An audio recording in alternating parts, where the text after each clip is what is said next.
is Flock. The Flock Rundown is the place to be. Motionless brainwaves attempt to swim their way to sense, can't tame the untamed. What's up, Ravens fans? Welcome into a live episode of the Flock Rundown. And first of all, happy birthday to the greatest of all time, Ray Lewis. But we got a special guest on tonight, Noah from For the Flock.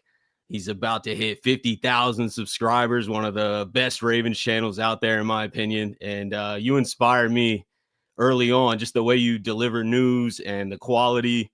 And when I first started this channel, you were one of the main channels that really inspired me. So appreciate you coming on, man. How are you? I'm good, brother. I appreciate the kind words. You're absolutely killing it on here.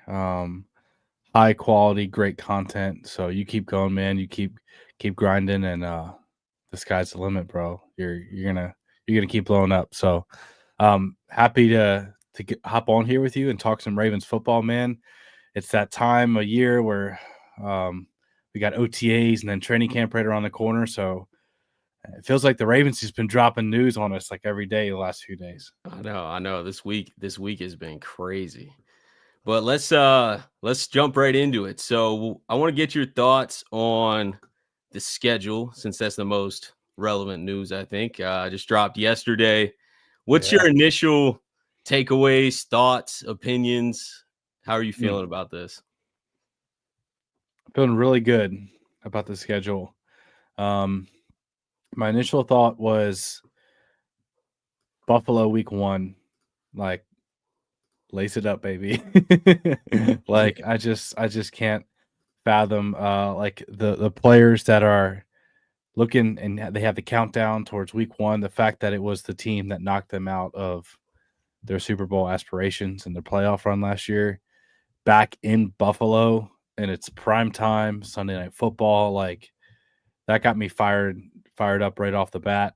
Obviously that first slate, that schedule, you're going to be fire tested. You're going to be battle tested. You know, you're going right through the fire with, 3 of those first 4 games, legit Super Bowl contenders, Bills, Lions, and then Chiefs. And I don't know about you, man, but I'm ready to get the Chiefs monkey off the back and just finally put it to rest. And, just get that confidence. Like, sometimes it's like if you can just beat them one time, the floodgates open. So I'm excited because the Ravens have an opportunity if they can go. And then it's not just the first 4 games, but then right after it's Houston, playoff team, the Rams, a playoff team now with Devontae Adams, Puka Nacua, Matt Stafford, and their defense has gotten better. So those first 6 matchups are a legit gauntlet. If the Ravens come out of there with less than 2 losses, they're in a really good spot down the stretch to set themselves up for the number 1 seed, man. Yeah, 100%. No, like the beginning is absolutely ridiculous. I mean, it is what it is. Can't pick the schedule, obviously, but I think it's pretty brutal. So hopefully we get through the first 6 weeks heading into that bye. The bye is week 7. Is a little too early for my liking too, but I mean, what are we gonna do? I'd like to see it a little later. Usually they give the Ravens a later bye. I don't know. It feels like the last few years they've been one of the later buys in the NFL. I guess we were due for an early one. Yeah. Can you see any comments? Though. Is there anybody commenting? Is it just? Let's see. It's fine if there's not, but usually there's a bunch of comments and I can't see a single comment. So if you guys are the chat enabled, is there like a setting you make sure it's enabled? Yeah, I'm sure if it is, they'll be rolling in here soon. But anyway, dude, I don't know about you, but I'm not scared of Buffalo. Like no. Like, I was excited to see week 1 dub. Like Buffalo, like 100%. We moved the ball on them up and down the field in both matchups.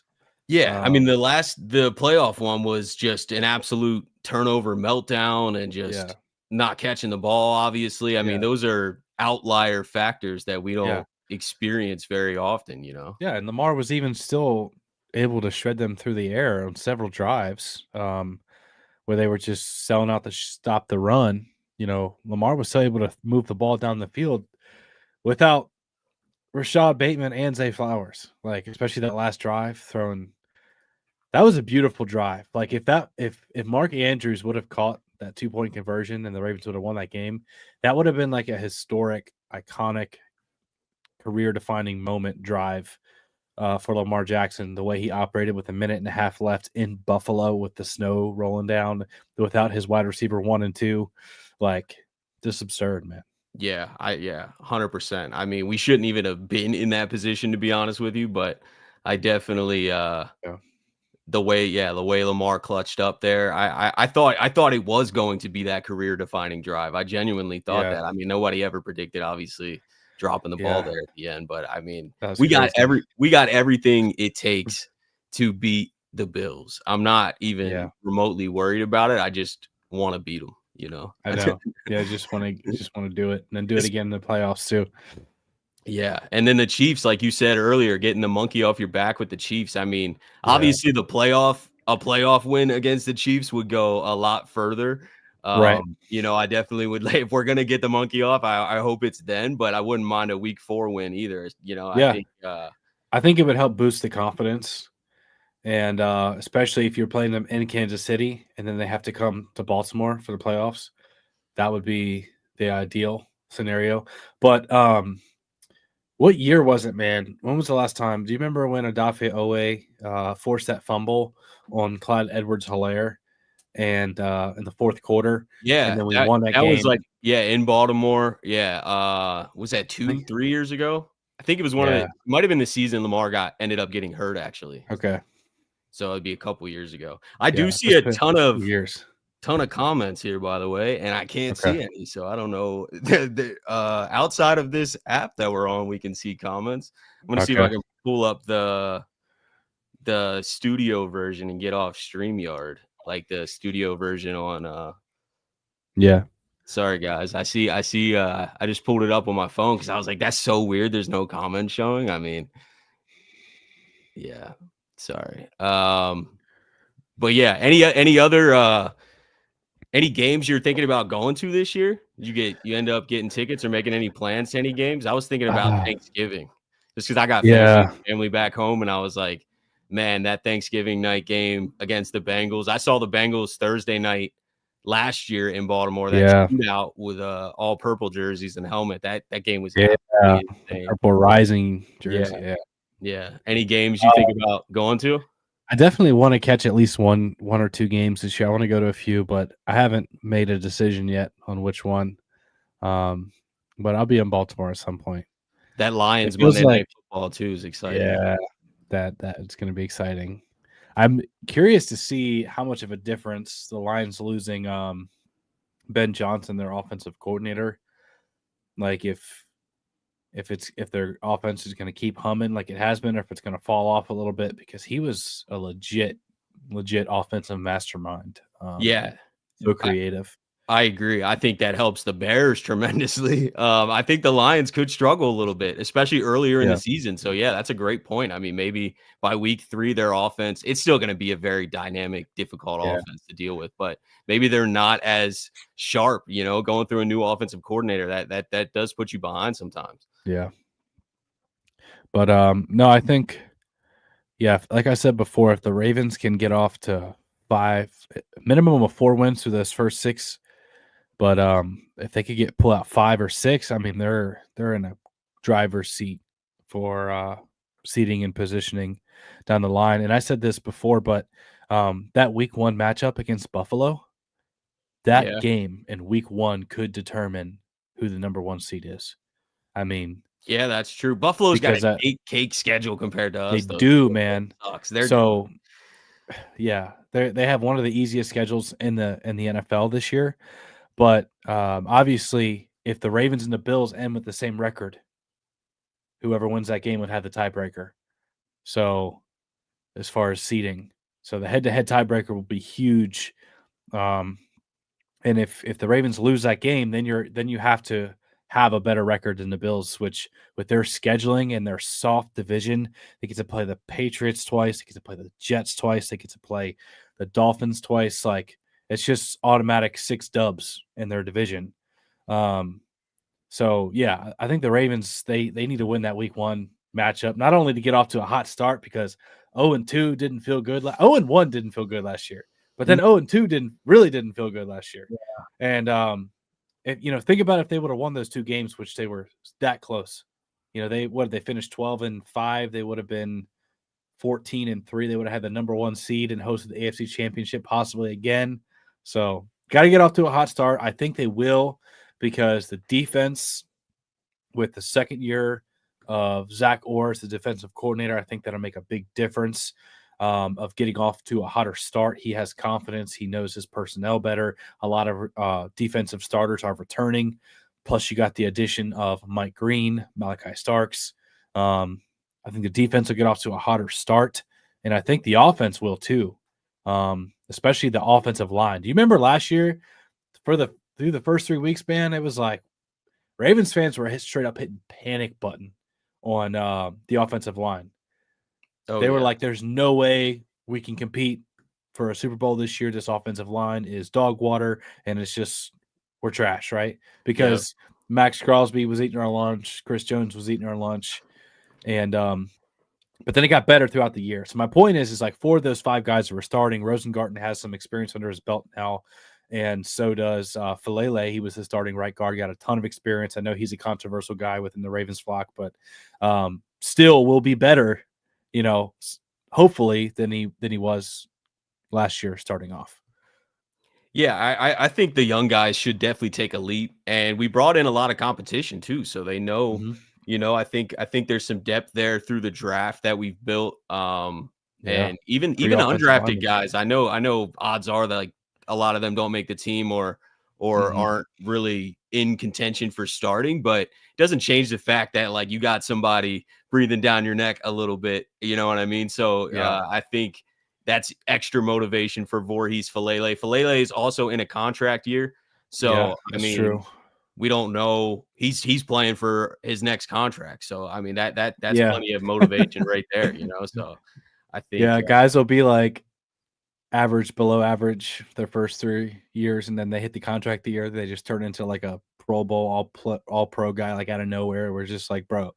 Like Odafe always kind of doing that a little bit. Not that we didn't see the talent, but I mean just from a statistical standpoint, like getting 10 sacks for the first time last year, and then now he's like officially in the contract year, on that fifth year option. So I'm expecting him to have that Pro Bowl year you're talking about, I know. And get a huge people contract. Keep writing off Owe. Like I don't know if you've noticed that too, but I don't feel like a lot of fans are like as high on Owe as I am. Like I feel like each year he's progressed and got better. We knew he was raw coming out of college, that he didn't have a lot of football experience like under his belt at all. Like he had started like in late in high school or something like that. Yeah. He was playing basketball originally, but anyways, like he's gotten better each year.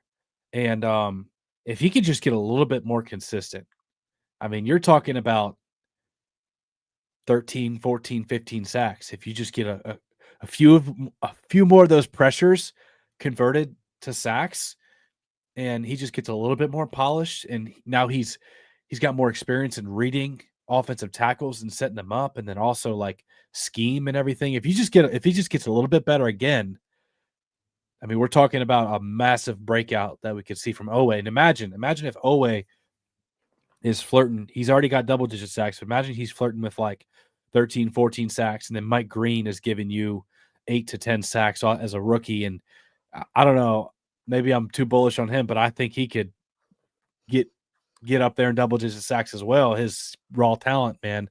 And then you got Matabike. If he gets back to like 2023 Matabike, right? I think he was not that he was bad last year, but he got some more double teams and didn't have the statistical impact that he did the year before. But man, if he just gets a little bit more consistent Owe, and then you got the other young talent in there. Don't forget David Ojabo is going into that contract year, so he wants to improve. It's just a bunch of dogs, like a bunch of guys that are going to be hungry and competing for playing time, for snaps, and ultimately for their careers and their livelihood in the long term. So I'm excited about the pass rush room. No, me too. And I think it's as deep as ever. The addition of Mike Green added so much juice to that. I was definitely not as pumped about the pass rush, I had confidence in it. You know, we finished in second in sacks last year. I think the thing that I could nitpick and like complain about the most is we weren't getting sacks consistently in really big moments. So Right. it made you feel as a fan, if you're not looking at the numbers, it made you feel like Yeah. we don't have a great pass rush. Like they're not coming in on that 3rd and 10 when we need it. We're letting the 3rd and 10 up and they're getting a first Yeah. down. And then you're like, no, we don't have any pass rush. But Yeah. I think we got some of That's those true. guys. And Mike Green, as long as he gets a bunch of playing time, I think he could hit 8 sacks, man. I think he's got all the talent in the world. He's probably the most talented pass rusher that we've got. I Or at agree, least man. just I from a hope, prospect standpoint. yeah, I just hope that he gets on the field because you know as well as I do is sometimes Harbaugh like makes guys wait a little bit, doesn't let I rookies know like, that's what I was especially saying. on I think he gets defense. playing time. Like I've seen him let offensive guys just go right for it, start like, but sometimes on defense he's like, bro, you gotta earn your stripes, and you know what I mean. I just hope that he lets Green get out there, and I understand Van Noy and Owe, like they're probably going to start. You know, they're the guys Yeah. that are established there. They were both double-digit sack guys last year, but I want to see as the year goes on, more and more Mike Green kind of give Van Noy some rest and let Van Noy, you know, come in and make those splash plays like he has been. But I think Green can really be that guy. And then what do you do with Owe? Like if Owe, you know, goes because right now I see Owe as like an above average pass rusher. I don't see him as like just some guy, like an average guy. I don't see him as like a star, like, you know, the Daniil Hunters, the Trey Hendricksons, the TJ, but I see him as like kind of in the middle there. Like he's above average. He's a good starter. Um, but if he just takes a little tick up to where he starts to flirt with that, like, you know, top tier elite, like, what do you do with that? Do you end up paying him? So I don't know, Yeah, man. I think they're gonna ride it out and see here and deal with that next offseason. You know, they're Yeah. taking the risk a little bit because yeah, if he balls out like I think he will, like you probably think he will, and gets you know over 10 sacks and just looks even better because he has been Yeah. progressing every single year, like you said, then he's gonna get north of 20 million, you know, and Yeah, like he will. the Ravens are handing out quite a bit of money right now. They're being aggressive, you know, which I like. I like, you Yeah. know, let the window is not forever. So like let's stack it up. Let's Yeah. try and win it all. You know, obviously we've had a really talented roster, but we haven't got it done. So Yeah.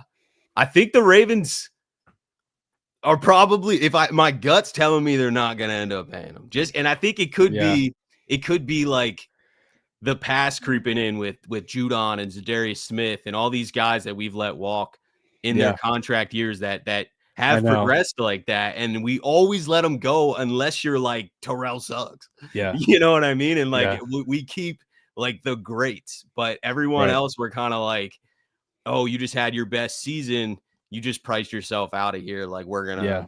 you know, usher in Mike Green and draft Right. another guy.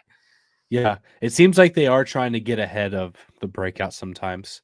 Like if you saw, do you remember, I think it was 2 years ago, they extended Broderick Washington Yeah.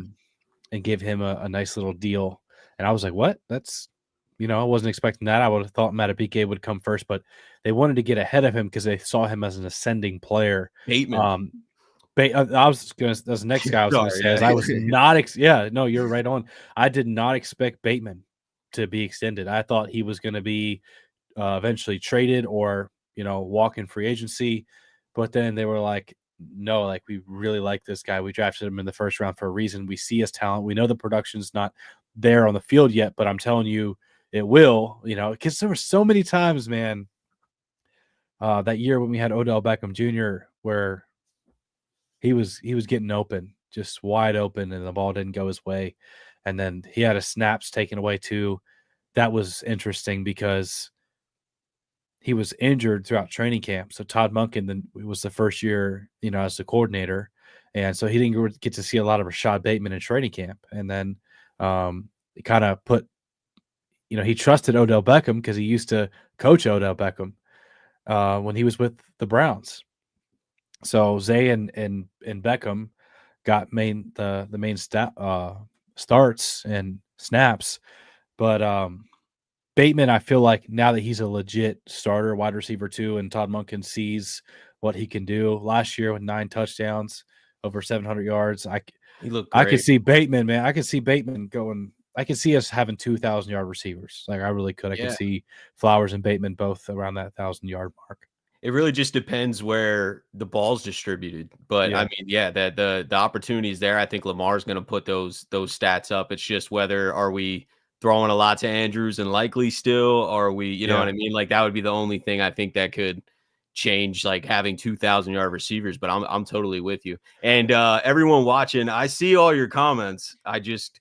The StreamYard for some reason doesn't let us see any of them. So I can't show any of the comments except for the ones coming through X, but I see all the comments on YouTube. I just can't showcase it on the video. So appreciate all you guys though. Someone said they yes. want to sign CJ Mosley. Oh, okay. I mean, that How would you feel about that? I feel like it's beneficial for some run defense and leadership. I don't know if that's exactly like the type of linebacker that we need. I think Trenton Simpson's the type of linebacker we need if he can consistently play his assignment and play well and stay on the field. I think we need that juice, that athleticism, that ability to cover a little bit. I know we just drafted Teddy Buchanan too. I like I think, Teddy, man. Yeah, I just like the athleticism next to Roquan. You know, not that Roquan's not athletic, but like adding a CJ Mosley and Roquan and having them out there together often, I think it'd be okay in early downs. But I'm not against signing CJ Mosley. I just don't know if that's like the perfect fit. I think that's like a mental fit for Ravens fans because we know him. But I don't know if that's like the best option. What about you? Yeah, I think that's a good point. I think actual scheme wise, it would be good to have that athletic freak that can take on those blocks and not that CJ Mosley can't, but like a explosive blitzer. Like, you know, Teddy and Trenton Simpson are both like 4-4, 4-5 type of guys, like explosive blitzers that could really make an impact in those type of splash plays.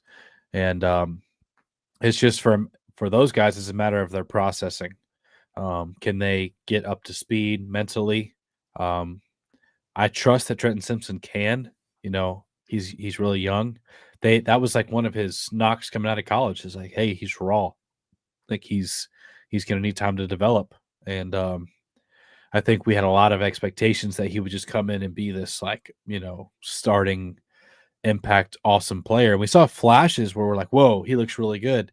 But he just wasn't mentally there yet. I saw a breakdown. I watched a little bit of it earlier today. Edgar Allen on YouTube. He does really good film breakdowns, but he was talking about Trenton Simpson and how he thinks he can take the next step, and that would be exciting. But between those two guys, with Teddy and Trenton Simpson, I think it'll be a good competition. Yeah, 100%. Yeah, I think we add a vet linebacker and veteran in general at multiple positions later in the offseason. I could be wrong. We could end up going and getting safety. You know, obviously we just lost our Darius. We could sign a veteran safety just because that hole just got a little, that hole that wasn't there got a little exposed now. And so I wouldn't be against us signing or surprised if we sign one soon, but I also kind of think it's smart to let a lot of these young guys that are battling and competing for roster spots or are expected to take a leap. Let's see what Kane and Braid look like with more opportunity. Let's see what Ajabo looks like with more opportunity. Yeah. Let's, see these guys that are kind of, on the fence, I would say, or Trenton Simpson, expected to take a leap. Let's put them in that role, see how they shine, and then go and be like, oh no, we need to go get Clowney, or we need to sign a veteran to fill that. I think that might be the best way to play it. Yeah, I agree. It's going to be really hard to make the roster. Like, oh yeah, this year hardest it feels like competition I can remember. Yeah, it feels like a lot of the spots are already cemented. Like, there's a couple of guys where you're like, you could squeeze in if you really, really, shined in training camp and preseason. But most of the spots are like, who's going to be on the roster. Like the wide receiver room is set Like Yeah. we know we don't have to guess. We know who the 6 guys are going to be. You know. Yeah. Yeah. Um, You're slotting in Wester as the 6th guy. yeah, Yeah. Yep. absolutely. He's probably going to be starting returner, punt Yep. returner, kick returner, That's how I'm and feeling. Lamar likes him. They have that South Florida connection. He looks good so far, and not you don't get 900 yards and 10 touchdowns by accident, He's especially after produced transferring. everywhere. Yeah, Yeah. so I think he'll definitely make the roster. But then after that, it's Devontae Walker, it's Tylan Wallace who they brought back, DeAndre Hopkins, Rashad Bateman, and Say Flowers. Those are the guys. Like I would not want to be an undrafted free agent, wide receiver, unless you're like cool with making the practice squad. Like those guys get paid and they get an opportunity as well to still fulfill an NFL dream. But then you look at the tight end position, like who the guys are there. The running back position, bro, like Stacked. Derrick Henry, Justice Hill, Keaton Mitchell. Those are the 3, and then the 4th. If they don't carry 4 because of Patrick Ricard. But yeah, what other position? I feel like the defensive line, that might be a spot where a guy can slip on. Interior defensive line. Yeah. Interior defensive line. Basically, but outside Michael linebackers, we know Pierce. those guys. Yeah, Michael Pierce Yeah. replacement. Yeah. Yeah, Michael Pierce replacement for sure. Because who do we have right now? We got Travis Jones, Broderick Washington, starting nose tackle, Broderick Washington, Matabike. We didn't bring back Brent Urban. Not yet. He's still a free agent, so yeah, who knows? But we haven't brought him back yet. No. Yeah, and then lost Michael Pierce. I think we got Peebles. Yeah, Peebles, but he's a quicker, twitchier, smaller D tackle. So I think he'd be used a little bit more as like a rusher than interior rusher, but as a rusher compared to like that big nose stuffing, run stuffing tackle. Yeah. Yeah. If there was one spot on the roster where I would just tell you I'm honestly would be a little bit concerned, it would be defensive tackle. Like I would feel great if you told me Matabike and Travis Jones would be healthy all year. But the reality is if one of those guys goes down, you're in trouble. Like you're in legit trouble. Like your next starter is going to be Broderick Washington, and he's going to need breathers in between snaps. And then if you want to go win a Super Bowl, you're either going to have to run through Buffalo, right, in the AFC. And they've had a strong running game with all of their offensive line returning. And they pushed us around a little bit, in our first 2 matchups with them last year, where they got some running lanes where I was like, whoa, like it's a little too much for my comfort, right? Seeing James Cook, getting 5 yards, 6 yards, 10 yards. But then also, like, if you think about winning it, and that you have to go through Philly, or Detroit, or the 49ers. All 3 of those teams have elite running attacks. Now the Commanders, who were in the NFC Championship last year, have a dual threat quarterback with a legit run game as well. So that's my one spot that I'm a little bit concerned. If there was one injury, I would be really, really uncomfortable. With getting pushed around a little bit, especially with Michael Pierce retiring, and then Brent Urban. We don't know, what's going on with him. He wasn't playing a lot anyway when he was here last year. So I mean, if we did end up bringing him back, like what's his role? Yeah, you know what I mean. I agree with you. I think we're thin on interior defensive tackle. Also a little opposite or outside corner opposite of Wiggins, I think, is a little bit of a question mark. I mean, I'm assuming they're rolling with Awuzie to have a decent role. And I think Harbaugh said that he expects him to start Awuzie, but I feel decent about that spot because of the potential of TJ Tampa. Yeah. And then also Jalen Armour-Davis, like every time he's been on the field, I'm like, bro looks good. Like he's sticky and he gets his head around and he always looks good in preseason, but then he's always dealing with an injury. But between like TJ Tampa, Jalen Armour-Davis, as I think those guys could legitimately be starting level corners if they were healthy. And then you got Awuzie as that veteran insurance. And then you got the 2 draft picks that you brought in. I'm seeing a lot of people, a lot of film guys specifically that are really, really excited about Cone or Kone. Kone. Yeah, Yeah, yeah, yeah. that they're really excited about college, and they think he's kind of a diamond in the rough, small school guy that the Ravens got away with. But um, corner room, yeah, could be a little bit scary as far as known guys on the outside. And it'll be interesting too because Harbaugh loves Marlon Humphrey in the slot in the nickel, and his best years have come in the nickel. So if one of those guys starts to struggle on the outside, that could force Marlon to the outside, and then And then we lost a little Yeah. versatility with losing Darius Washington too. I felt actually Right. comfortable about that move because we have such a versatile secondary. Like all our safeties are super versatile. Kyle Hamilton proved that last year. I think Malachi Starks is going to be extremely versatile. He can kind of play all over too. Yeah. So I thought about that. I was like, okay, let's say Awuzie continues to have some injury struggles, and maybe Jalen Armour Davis is still dealing with the same stuff that he consistently deals with. Maybe TJ Tampa's not quite there. I don't know. We haven't seen a lot.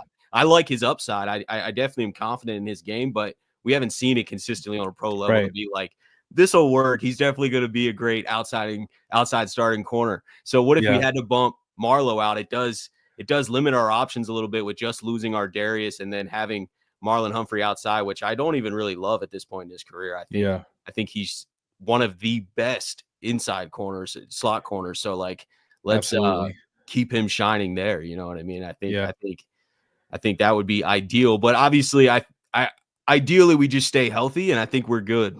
You know what I mean? But losing our Darius we were very, very healthy scared me last already. year. Yeah, I know. I thought we were going to win it all. Yeah. And it came after the change of strength and conditioning staff moving some pieces around. Good point. And I was like, man, we're healthy this year. I'm saying my prayers, like, Lord, keep these Ravens healthy. Yes, amen. But I hope we stay healthy again because, like, when it came down to it last year, in the playoffs, we had almost all of our guys. It was very unfortunate with Zay Flowers, like right there at the end. But really, we couldn't complain about health-wise. There was other teams that were signing guys off the street, which we're familiar with as Ravens fans. We've seen that happen before, but the Lions got decimated for sure. Texans, they got really decimated. Lost Stephon Diggs and a bunch of their defensive guys as well. But we've been healthy the last 2 seasons. I mean, even that Chiefs game, I know we didn't have a Derrick Henry, so we were like we were definitely a different team, but like the Chiefs AFC Championship game that season, I thought we were healthy. Like we had enough to go. We were the number 1 seed. Like we had plenty to go to the Super Bowl, and we scored 10 points. And then last year, just as healthy. Obviously, the Zay Flowers thing sucks. And later in the game, too, because we lost Bateman later in that game, too. So, like you pointed out earlier in the live, Lamar's out there throwing to Anthony Miller and Tylan Wallace. And, like, that's just not crazy. Not an ideal, situation for the game-winning or game-tying drive. Yep. But he made it work, man. It reminded me of those early Lamar days where he was thrown to, like, John Brown, Willie Snead, Michael Crabtree, Devin Duvernay. With an elementary passing offense, too. Yeah. How crazy is it that the Chargers passing attack, like, took a major dip? Justin Herbert was throwing, like, 5,000 yards a season, and then, he gets us Ravens fans kind of predicted that. Like I looked at that situation, even from like I play a lot of fantasy football and stuff, and like from a fantasy perspective, I'm like they're going to run the ball, and their pass game is taking a hit. Yeah, like it's just the Greg Roman effect. That's just what he does. He's great at running the ball, but he doesn't do a great job of scheming people open. So when you do have lackluster talent, and you're not stacked, you need to be able to get guys wide open off of design. You know what I mean? So I think the Ravens have talent and good design now, which is that's crazy. What you saw last year with Lamar throwing 41 touchdown passes. Yeah. It's like crazy that, we get a passing minded offensive coordinator and a few decent weapons, and suddenly Lamar's throwing 4,000 yards and 41 touchdowns to 4 interceptions. Like, what a shocker. Yeah. What do you think D-Hop's role is this year? Is it red zone, third down, like possession guy? Is it everything? Like what? I don't exactly know how much he's got left in the tank, obviously, but Yeah, just predicting from afar, like what do you see his role being this season? that's a good question. That's my initial thought is like I could see him being like a clutch playmaker and like the Ravens really haven't had a elite body control boundary receiver with like sticky hands to high point a ball. Like I love Bateman's game. I love Flowers' game. They are legit weapons. Like I think both Bateman and Flowers could be a wide receiver one on a football team if they're healthy and have the right opportunity. But the Ravens have not had like a legit outside boundary guy that can really pluck the ball out of the air. And like DeAndre Hopkins' body control, even if he loses a little bit of juice, a little bit of speed, he still has the body control and he still has the crazy hands. So that's what I think of third down, red zone. Those, need to have a play and I think he'll trust D Hop, but I think he'll make some plays, first and second down too. And I think D Hop has got something to prove, and I think he Yeah. really wants to go win a Super Bowl. And I think he's going to see, hey, Derrick Henry, on the same roster as Lamar Jackson. He's getting older. I'm getting older. Mark Andrews will be 30. These dudes, like, they're going to see their time dwindling and go. I think it's going to be an all out onslaught, just a full effort, focus, locked in. I think DeAndre Hopkins and these guys will have a lot to prove. And I think Hopkins will make some plays. I think he'll definitely have more production than Nelson Aguilar had as the wide receiver 3. But you and me can both remember some moments where, like last year, even Aguilar catches a pass over the middle of the field and takes it to the house against the Bengals, or he makes a big splash play, and you're like, nice, Ellie. Like, I think DeAndre Hopkins will have those moments, but even more. He did some good things with the Chiefs last year. He really did. So I'm excited about D Hop. And the other thing is if Bateman or Zay were to go down with any time, if they were to miss any time, I trust DeAndre Hopkins to be a trustworthy, legit target for Lamar Jackson as a depth guy as well. So I think he'll have some moments, man. Yeah. He'll make some memories for some Ravens fans. That's for sure. No, I agree. I'm excited, man. I think his role could expand with injuries, like you're saying, and he could step up and have, let's say Bateman's got to miss 1 or 2 games. Hopkins just has that like 100-yard vintage Hopkins game because we need him. You know what I mean? And I also too think he's, I know he's lost a little bit of a step just due to age, as everyone does, but he is an intelligent route runner and recognizes space and probably makes decisions that may not be in the play call that almost like Mark Andrews does with Lamar sometimes, where like, it's off script. You see Mahomes and Kelsey do this all the time. You saw Brady and Gronk do this all the time. Like, I think he's one of those smart, veteran, savvy receivers that will just take his route upfield because it's open. You know what I mean? And him and Lamar can get on the same page. I think you'll see a lot of intelligent plays that DeAndre Hopkins is going to make just because of his experience. That's a good point. Yeah, man. I think he could definitely be valuable on the scramble drill. Yeah. So which we're gonna have most likely. Lamar seems to, you know what I mean, hold it until he can make a play. So yeah, we do have a stacked team of vets and a mix of young guys. I think it's like a beautiful balance right now. I know. The team is going to change a little bit, I think, moving forward, though. Like after this year, like you talked about having like an all-in year.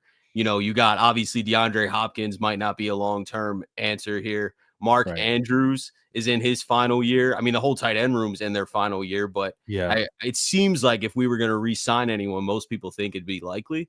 Yeah. What do you think? What do you think on that situation? Like I obviously we're keeping Andrews. He's going to be a huge part of the team.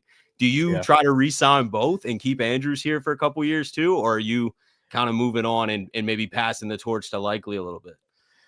if I was Eric DaCosta, man, I would go all in on Isaiah Likely. I would say, Mark, I love you. Thank you for everything you've done.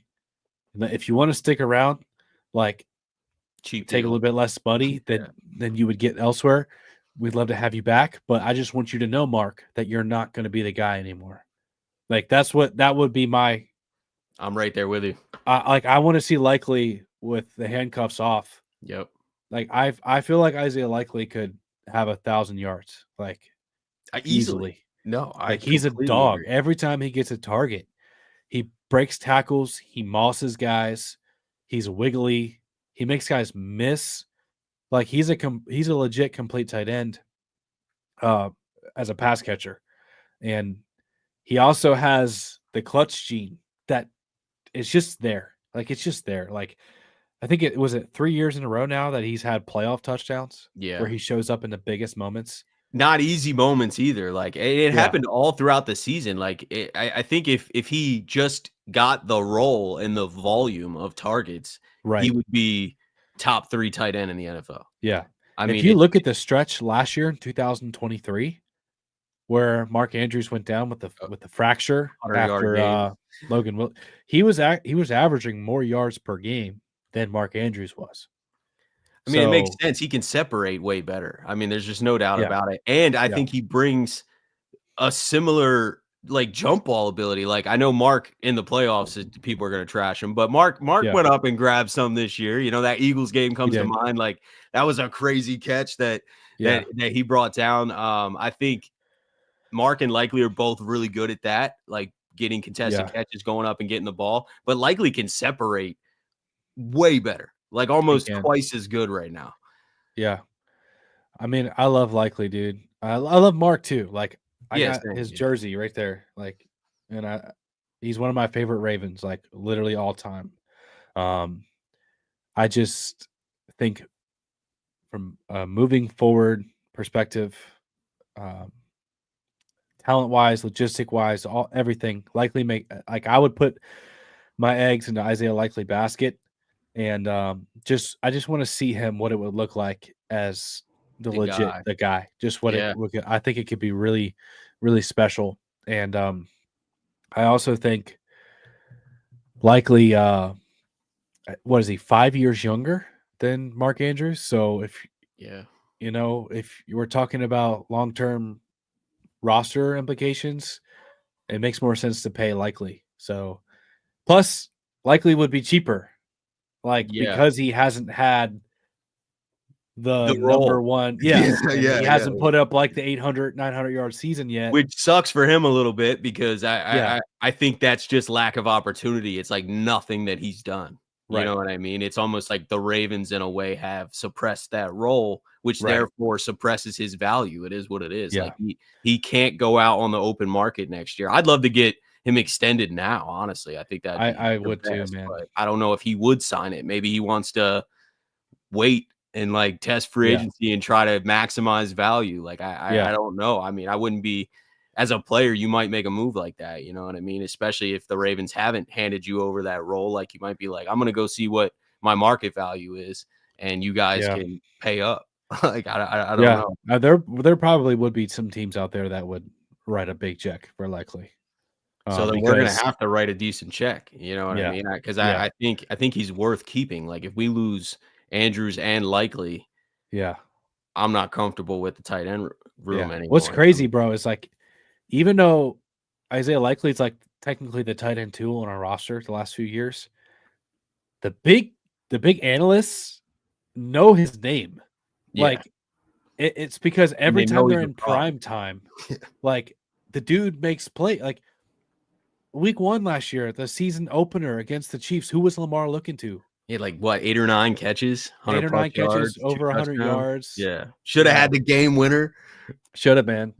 But he's got, that's what I'm saying. He's got the clutch gene. Like that was a crazy catch that he made. I know his toe was a millimeter out, but I don't think that he's not clutch because his toe was out. Like he made a great catch. And before that, you remember he landed awkwardly on his collarbone, and yeah. we were like, oh, this could be bad. Like I was thinking broken broken bone or something. Then he came back in like tough as nails. But then against Buffalo in the playoffs, like he was the guy. Like the guy coming up. I mean, yeah. So Bateman too was clutch in the playoffs too. I mean, Bateman was clutch. that one man. catch that he had, that big play that we get down on like the 1 or 2 yard line and we still don't score. That's still on my mind right now. That hurt, man. That hurt. And then also, not even the Mark Andrews drop for the 2-point conversion, but the Mark Andrews fumble. Yeah, Because we were driving. Yep. Yeah. And if we would have scored there, our run game was starting to open up. We were finding success with Derrick Henry. We could have ran out the clock with Derrick Henry and just unleashed in the fourth quarter, snowy Buffalo weather. But we were then forced, because of that turnover, to have to keep throwing the football to make up lost time. So, man. Coulda, woulda, shoulda, but I know week one will be here soon enough. We'll get to relive round 2. A lot less on the line in week 1, but I'm excited to get up there, man. Who else?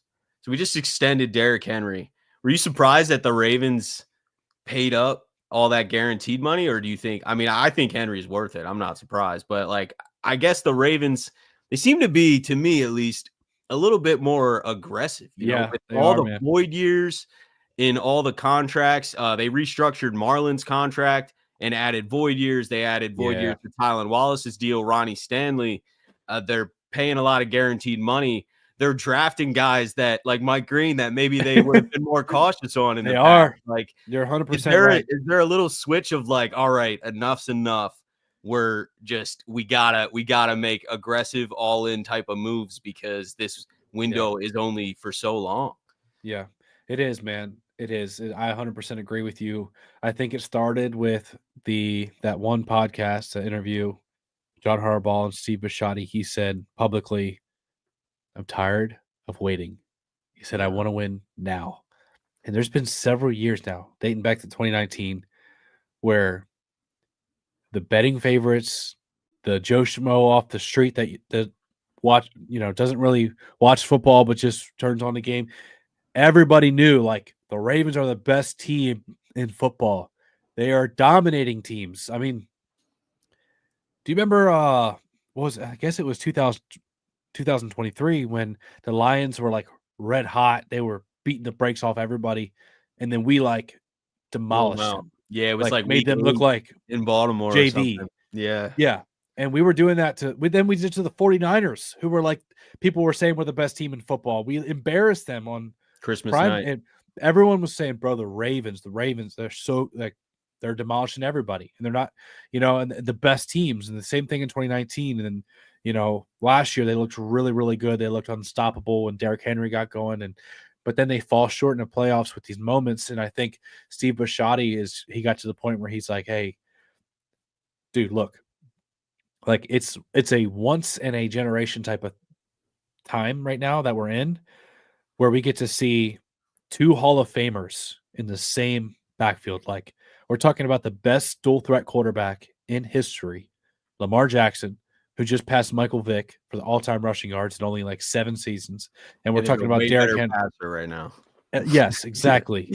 And who already has 2 MVPs, should be 3 MVPs. Now, then you got Derrick Henry, who just rushed for almost 2,000 yards and 16 touchdowns. He had more yards after contact, like 1,100 yards after contact, than most running backs had before and after contact. He's a Hall of Fame type of guy.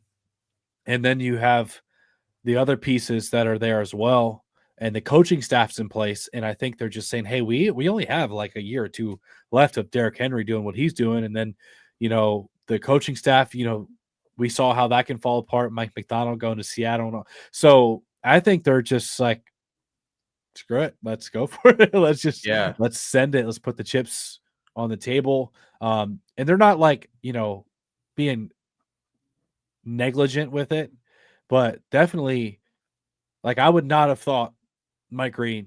Like, I thought he was just off the board. Yeah, me too. And a lot of teams had him off the board. Yes. Like, usually the Ravens are the type of team that don't touch that, at least lately.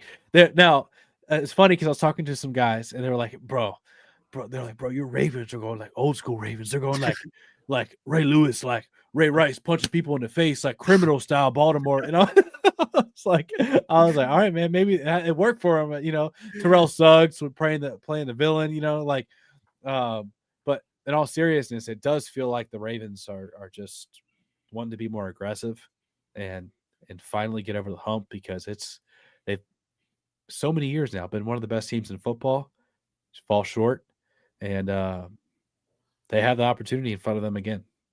100%. And it's like unexplainable reasons. Like, to all your points about how dominant we were in those seasons, like just take the last 2 years. It did seem like both years though, and this is a point that kind of ties back to the schedule. It seemed like both years, 2023 and last year 2024, it just took like half a season almost for that dominance to start though. You know what I mean? Like that Lions game you're talking about, I think we beat the Seahawks pretty bad, either like right before that or right after that. But that kind of kicked it off, and that was like mid-season. We were actually not that dominant for most of that, or early in that season. And then last year, we have awful defensive problems. Our secondary is letting up the worst amount of yards we probably ever had. And it took, once again, like week 11, week 12, we switched the secondary around. Yeah. And then all of a sudden our defense plays a lot better. The offense was carrying for most of the season, and we get hot late down the stretch again. And it just it worries me a little bit that there's almost a pressure to start hot this year. You know, like looking at that schedule, like we talked about in the beginning of the live, like that first, basically every game until the bye is difficult outside of maybe the Browns game, but like the Browns kind of play us tough usually anyway. They're at least their defense. So it's almost more important than ever that we don't start slow. And I think there's not really a lot of reason that we should. We're bringing back a lot of the same team. Yeah, adding to that team. Coaching staff is even better. You know, you get Zach Orr in a second year. Dean Pease also is there, and then we just brought in Chuck Pagano. I mean, these are like it's like 100 years of defensive minds. You know what I mean? So I think there's no real reason that we should start slow, but I just it's so important too, though. I don't want to just like be 500 midway through the season and then get hot. Yeah, I want the number 1 seed. I do. Yeah, that's the easiest path. That's the proven path. Now, I know we had the number 1 seed in 2023 and 2019, but in 2023, we were a Zay Flowers fumble away from going to the Super Bowl. We were hosting the AFC Championship, and Derrick Henry makes us a better football team in that scenario where we weren't running the football and all that stuff. But, man, I think it's important to note, too, in those 2 seasons that you were talking about where we got off to those slower starts, and in both of those seasons, they had a first-year coordinator, you know, like – it was Todd Monken in 2023, first-year coordinator, but then he got it going. And then, Zach Orr, first-year coordinator last year, then got it going, fixed the defense. And that's the other thing is John Harbaugh, when he says, like, I'm going to fix something, that's somewhere I got to give him credit, man. Like, when he said – do you remember, going back to what we were talking about earlier, he said when the Ravens were, like, having abnormal amounts of injuries, like where it was like, bro, you're tearing your ACL. And you got like 3 players in practice tearing their ACL on the same Marcus day. Peters, J.K. Dobbins time. Yes. Yeah. And then like we were just falling apart year in and year out. We're like, bro, what is going on? And Lamar's not finishing seasons. Yeah.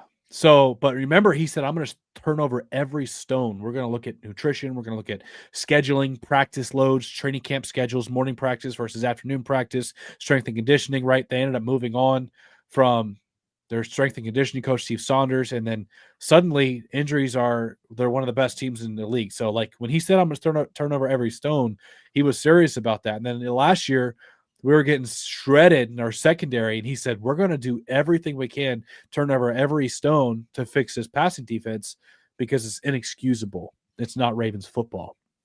And before you know it, they finished the season in the second half of the year as the best defense in football and was averaging like 190 passing yards per game versus the first half was like 290 something. Like, when he says, like, we're going to put our mind to something, same thing with the passing game. look back whenever the Ravens passing game was just not good. It was below average for years. The Ravens were in the 20s every single year with Greg Roman. They said, we're going to turn over every stone and we're going to get better receivers. They got better receivers. They got a different scheme, different coaching staff. And suddenly the passing game was fixed. So, like, I got to give Harbaugh credit. And when he says, like, we're going to work on something and make it better, it usually works out. Yeah, not an easy move for, I don't know who ultimately made this decision, probably Harbaugh, but Zach Orr to deal with the Marcus Williams situation and Eddie Jackson, but Eddie Jackson less pressure because we just signed him. But like the Marcus Williams fall off and struggle was kind of a big deal to bench a guy like that crazy. because he had a huge deal. Like we paid him a ton of money. So you got to admit basically like mid-season, you got to be like, hey, you're making 16, 17 million a year, but like we can't play you anymore. Yeah.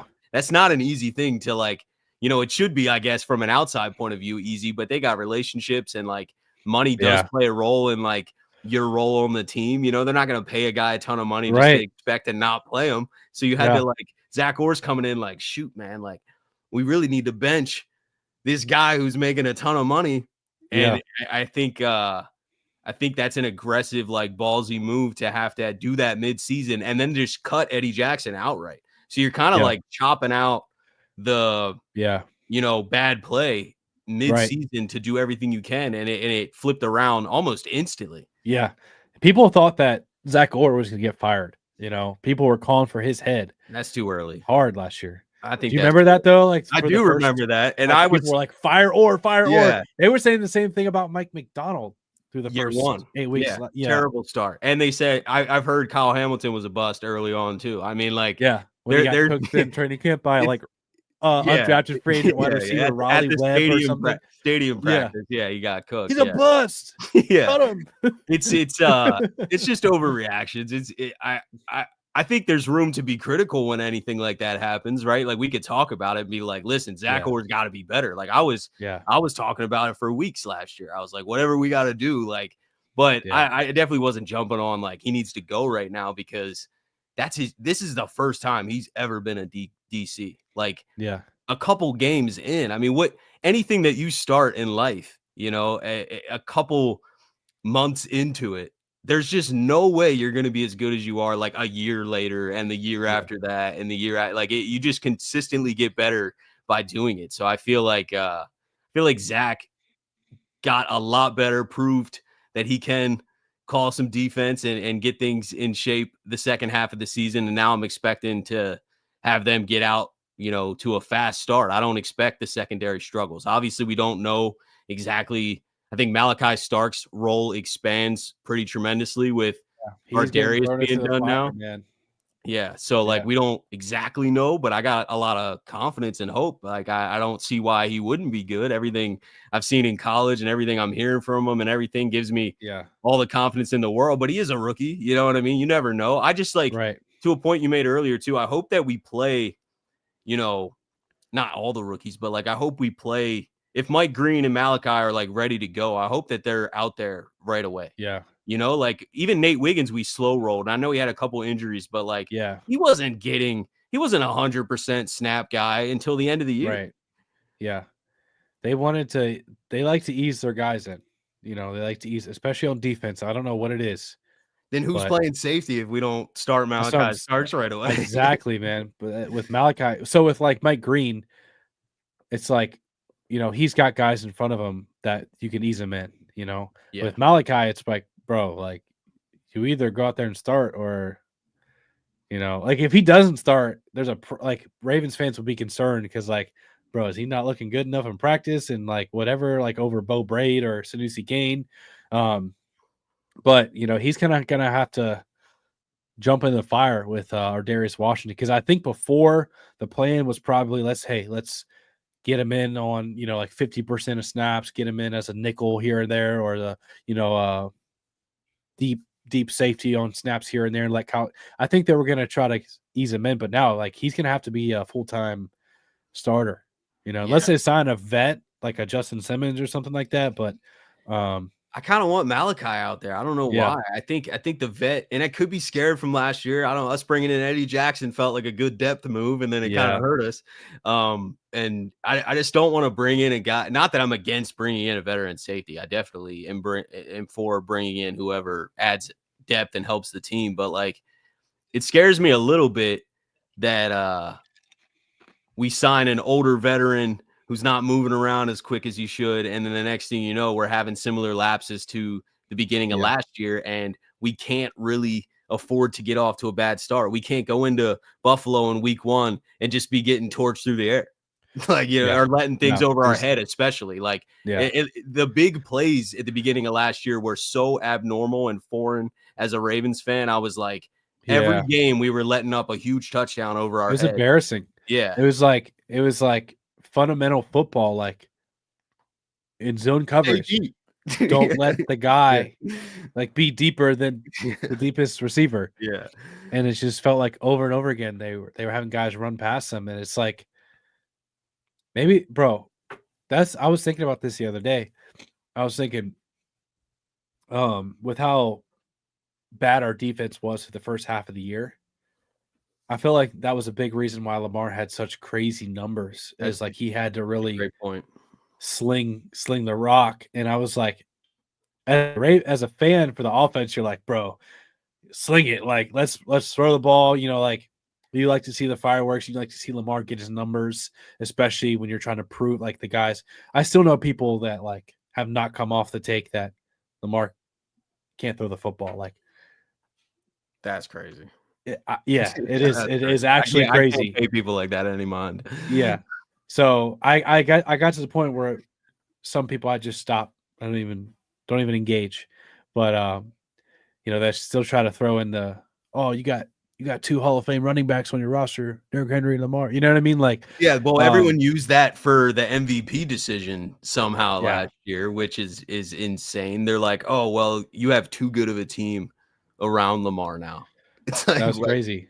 Yeah, that's crazy. But this year, with I do think the defense being significantly better, Lamar's, I don't think he'll have to throw the football as much. I think there'll be some more games where we have a lead, we're keeping the lead, we're running out the clock, versus like both Bengals games where you're like literally like last person to touch the football wins, because Yeah. every time it's an 80-yard touchdown drive. Like, so Yeah, no, that's one team that I still feel like can like put some points up on against us. Oh, They yeah. know us really well, and Burrow and Chase and Higgins too. But Yeah. the Burrow Chase connection is different.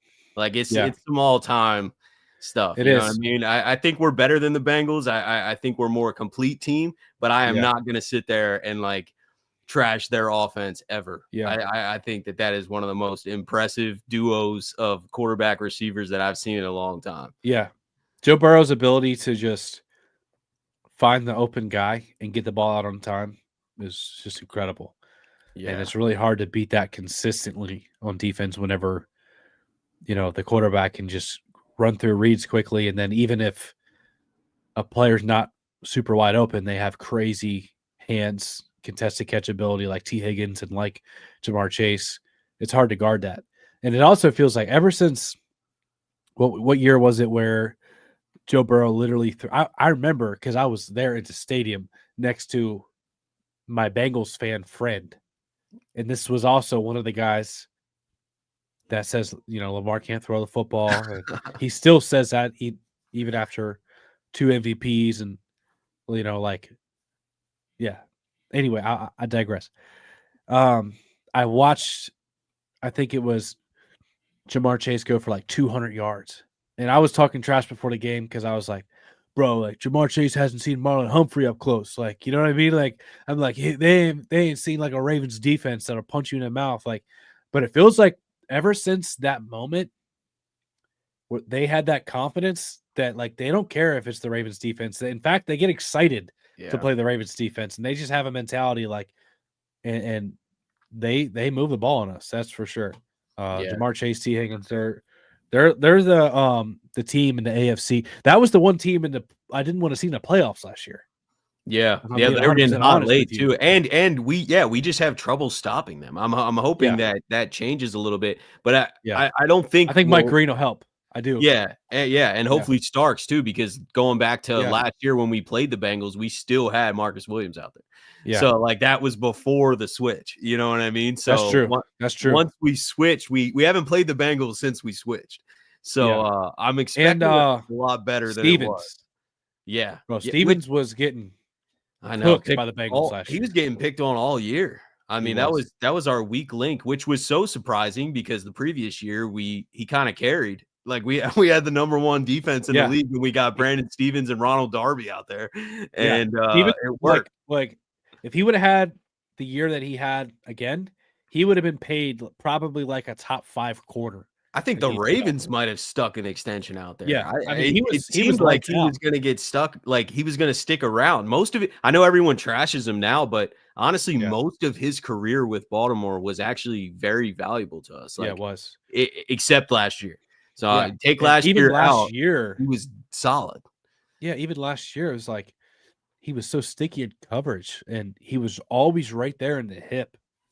Yeah, but teams just knew like. We're gonna throw at him because he doesn't get his head around. Yeah. Yep. Well, hopefully we're having a lot better of a season this season, man. Yeah. Get off to a quick start. Coming up on an hour here, guys. Appreciate all you guys commenting and tuning in too, man. I can see some comments, but I can't repost them on here. I usually repost them all. I think I should have made the StreamYard thing public instead of private. I think I figured it out, but be better next time. But I appreciate all you guys tuning in. Anything else on your mind, Noah, before we get out of here? I don't think so, man. I had a great time talking Ravens ball with you, man, because we passed that hour pretty quick. Didn't feel like an hour. No, I know. It definitely flies quick. Yeah, it's every time I go live, I just feel like I like blacked out for an hour. I'm just like, what just happened? I love talking ball, man. So yeah. Well, appreciate you coming on. We'll have to run this back at some point again during this off season or during the season or whenever, man. Just let me know. Yeah, keep killing it over there. You're about to hit 50K. Everyone go subscribe to Noah. I got all his if you're not already, I'm sure a lot of you guys are, but if you're not already, I got all his links and stuff in the description already, so you can just go down there and show him some love. Appreciate it, man. Yeah, no doubt. Thanks for coming on. Appreciate all you guys tuning in. Have a beautiful rest of your night, and I'll let the greatest linebacker in the history of the game take us out.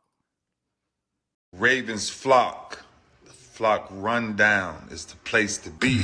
Motionless brainwaves attempt to swim their way to sense, can't tame the untamed.